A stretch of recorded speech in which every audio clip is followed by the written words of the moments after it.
Okay, we just talked about the budget constraint. The budget constraint I think of as this cold external thing that we all face. It's made of the income that we make and the prices that we confront in our purchases, and it's from outside of us, and it's just what we have to grapple with. The next piece that we need to add to our model is called our indifference curves. These are called our indifference curves. These are about us internally and our tastes and preferences. Internal, soft; external, hard, straight line. Our indifference curves aren't going to be straight lines. Before I can quite model these, what I need to do is explain where they come from. So our difference curves come from a very important thing for every human being to be aware of. It's in economics, and everyone should be aware of this thing called diminishing marginal returns, or when applied to utility, diminishing marginal utility. This is what they say, what's called ubiquitous. It's everywhere.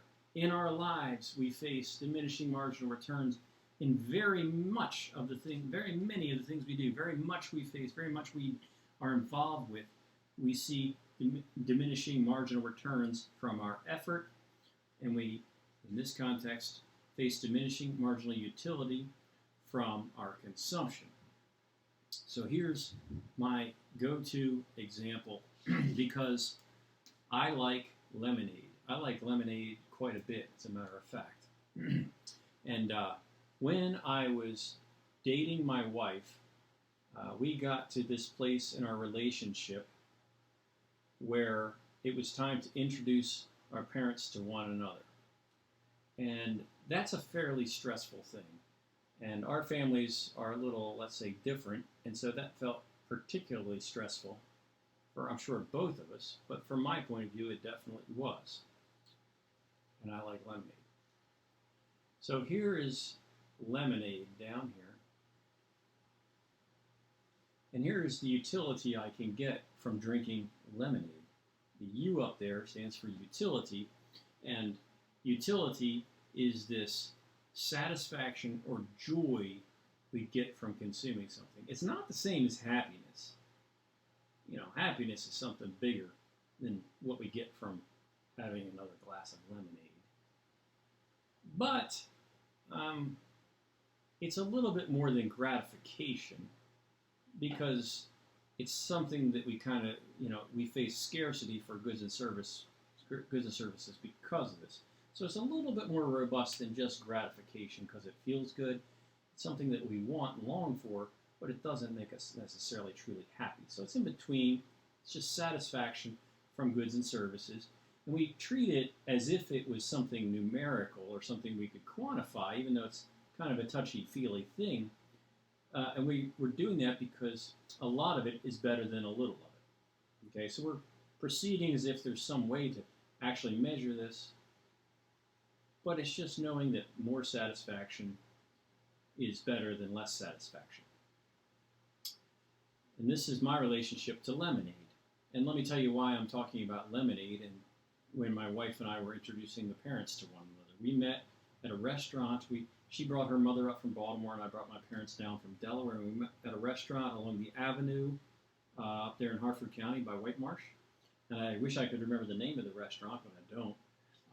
We had a male server who was really good at his job. The food was good, but the service was great. I remember because I like lemonade. And we set this up, I think it was in the fall, and it was an unseasonably warm day in the fall. You know how sometimes in the spring and fall you don't know if it's going to be hot or cold that day? Well, this is one of those days that was actually quite hot, and I was probably overdressed because I remember feeling very hot. So I was very hot, and I was very stressed, and I like lemonade. So we had to wait for a while to get a table outside in the sun, and I was kind of roasting, sweating from the heat and the stress. And I got to thinking about how much I wanted a glass of lemonade. I was dying for it. And there's another aspect to having a drink in a social kind of event that I've noticed because I'm a people watcher. If you watch people, like a party or something, you find that people, they use their drink like a safety blanket. They need it. They always have something between them and someone else. You know, they're always like this. And, you know, they're not necessarily thirsty or anything, but they just want to have, they're like Ricky Bobby. They don't know what to do with their hands. So they want to have something in their hands all the time. So, you know, the reasons to drink the lemonade that I was facing was because I was hot and thirsty and I was stressed. And also, it's just nice to have this kind of go-to thing. Watch people. You'll see what I mean. It's true. So we went into the restaurant. The service was good, as I said. We sat down. They asked what we wanted to drink, and I said lemonade. It might have been pink lemonade, but I'm not really sure. I like them both. And the guy, he was on it, man. He brought me that lemonade, and it was in front of me in like seconds. Now, before I model the lemonade, let me ask you this question to think about. Before I had any lemonade, how much utility was I getting from lemonade?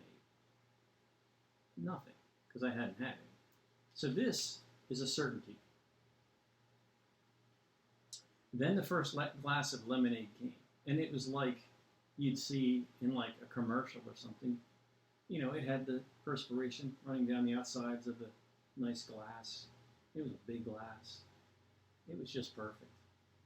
And I housed that lemonade. And how did it go down? It went down great, right? I mean, you know, I was dying of thirst. I was longing for this thing. It was awesome. What does that mean for my utility? It means my utility had a big jump from 0 when I got that glass of lemonade. You know, it was like, whew. So connect those, and that's the utility from that first glass of lemonade. Now, speaking in math terms here for the graph, what this means is right now, with 1 glass of lemonade, this is my total utility right here. That's how much utility I've accumulated from lemonade. My marginal utility of that glass was also that height, because that's how much utility that glass of lemonade brought me. But like I said, the service was really good. I set down that glass, nothing but ice cubes, in like 10 seconds, because I was longing for that lemonade. The dude was good. He didn't go fill my glass. He had another glass. Boom. It was right there. Took away the empty. Like that. Boom, boom. Done. Got a second glass. Before I was even really ready for it, he was there with my second glass of lemonade. Did I drink that lemonade? You bet. Did I like it? Most definitely. Did it do for me what the first glass of lemonade did? Not really. Did it raise my total utility from lemonade? You know, yes.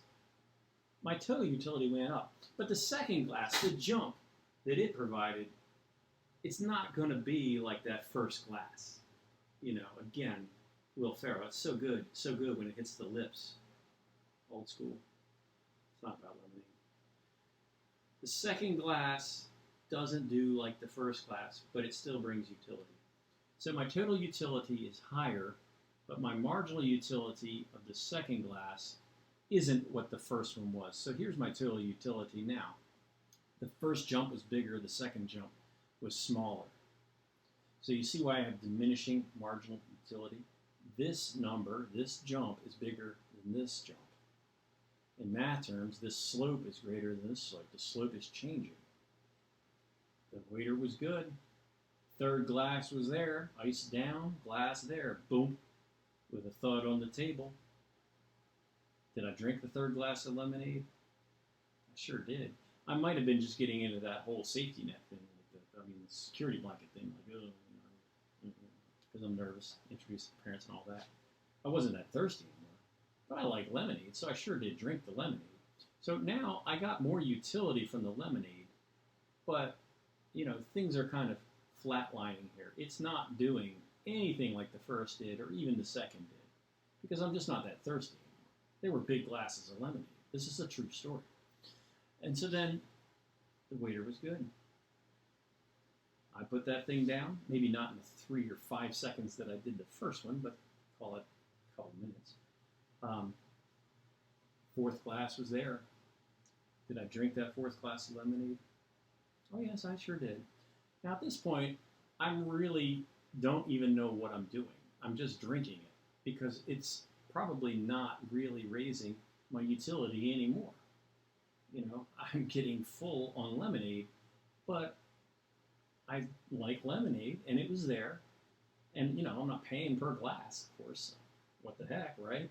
So I'm just drinking the lemonades, and now my total utility, the slope of this is probably 0. I didn't really get anything from the fourth glass of lemonade. I just sort of went through the motions, and the waiter was good. Down go the ice cubes, the glass with ice. There's another one with a thud on the table. Did I drink the fifth big glass of lemonade? Yes, I did, because I'm a big dumb animal. I drank the 5th glass of lemonade, and by that time, not only did I have to pee, I was actually having a burning sensation in my stomach from all the acid from all the lemonade. And so this is actually, along here, I shouldn't have done this. This is not really in my self-interest. This is negative marginal utility. We don't really want to work there. We don't even want to think about that. I'm just saying that it's true that I did do that. This is about as far as we normally really want to go, because that's what rational people should stop drinking their lemonade at. I just didn't. So now I'm going to stop this, and I'm going to take that concept and I'm going to apply it to the trade-off that we make between two goods.